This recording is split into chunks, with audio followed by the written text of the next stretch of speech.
guys, Snoopsfrog back on the Miss Megabyte fragging account. I'm from Echo Esports and today I'm going to bring you a video on Avalanche. He has some beautiful skins, guys. He's got the Dark Fur, the Very Large Fennec and the Autumn Explorer. Personally, I like the Dark Fur, but each to their own. Now, firstly we're going to get into his basic stats, guys. Now, my Avalanche is only level 7 as he is a newer card, guys. So the stats are based on level 7, but you must bear in mind, they go up about 5% a stat, but most of the stats anyway remain the same.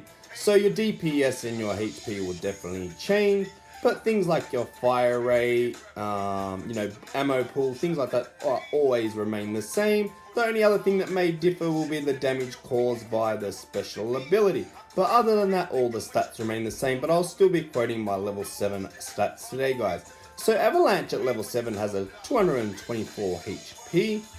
He has a DPS range of 38 to 38, a speed of 11.6 kilometers. Speed while shooting is actually 5.8 kilometers. He does have a range of 45 meters. He's strong against Diddle and he does have the stock standard 22-second respawn delay. Okay, before I get into his basic stats, guys, just a reminder that if you are new to the channel, please do smash that sub. And if you like today's video, please leave a thumbs up. That way you're up to date with all my latest tips, tricks, and vids. Anyway, guys, without further ado, his HP I feel is on the low end for a heavy unit. His DPS does remain the same, so you get the same value no matter where you're hitting him from within the map, as long as you're hitting him within that range, obviously. So you get the same result. His speed. Now, whether you believe this or not, he's actually the fastest heavy unit in the game. Well, he's equal to Fidaldo, but the sad thing is he does lose 50% of this speed when he starts to fire. But in terms of overall map movement, I feel it's insane because he is a heavy unit. And it is a fair range of 45 meters for an attack card, so you can't argue with that, guys.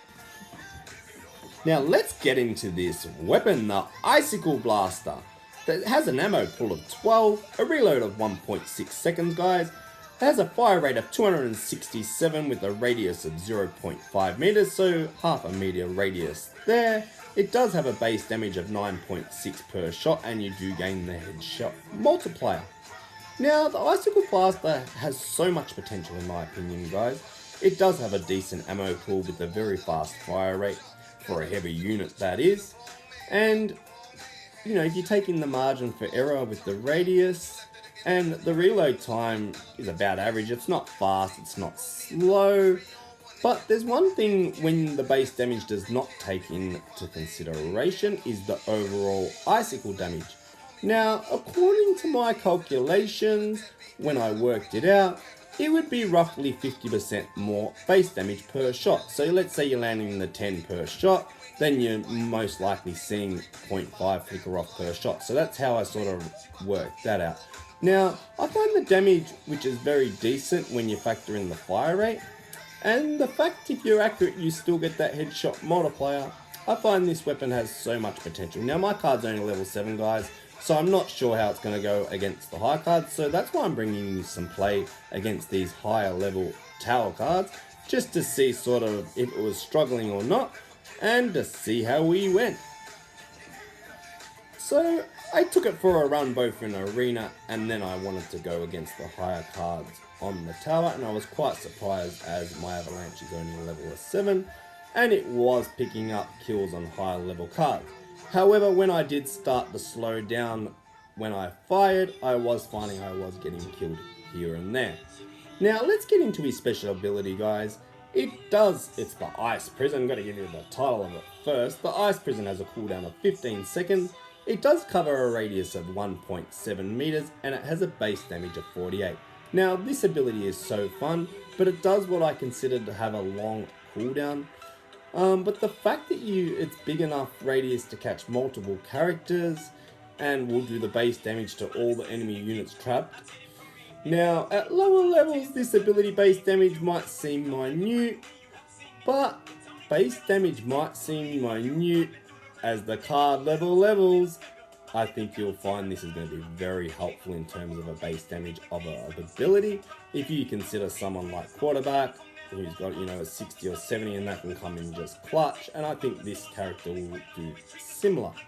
Now, I was finding it's very helpful. I could trap most of the defense while my whole pushing team had easily started on the bunker. I could also use the same theory under pressure in defense by buying myself some time to the rest of my team sort of spawn in. I was also using the trap, like trapping my own team in around the bunker. So I've got like 3 or 4 characters within inside the trap hitting a bunker. Enemies can't do anything just by look and shoot at it. So I found it was like both versatile against opponents, but it was also great assistance and it helped my own team out a lot. I'm finding this character is fairly unique with his ability. There's no other sort of ability like that. I guess the closest would be Bubbalo, who traps one enemy unit for a lot longer. So that may have a little bit more impact, but then again, that's a defense card. We're talking an attack card here. So that's where the similarities sort of stop. But I find if you're on a push and you can sort of trap, you know, 3 of their defense, you know, a couple of their defense in this ice prison while your AI are attacking the other side, it's just a huge advantage overall. I think it's just going to come down to how you play this card. But I do see it perhaps at higher levels having, you know, a place in the game. Now in summary guys, I find this character very unique. I find him very clutch handy. Even though mine's at lower levels, I can sort of see the potential this character has. Just the fact that you can trap enemy units for such a long time. And if you're very smart and clever with the trap, you can trap them on lower level, take high ground and actually shoot them in the trap, I was finding. So there's so many different ways to play this ability, which makes him so fun. And I'm sure new abilities will come out as people level up their card. Now guys, you've been watching Snoop's Frog on the Miss Megabyte Fragging account. If you did like today's video, a thumbs up would be much appreciated. I'm from Echo Esports. Be sure to smash that sub if you're new to the channel so you don't miss all my latest vids. And I will catch you on the next vid. Alright, peace out, Fragging.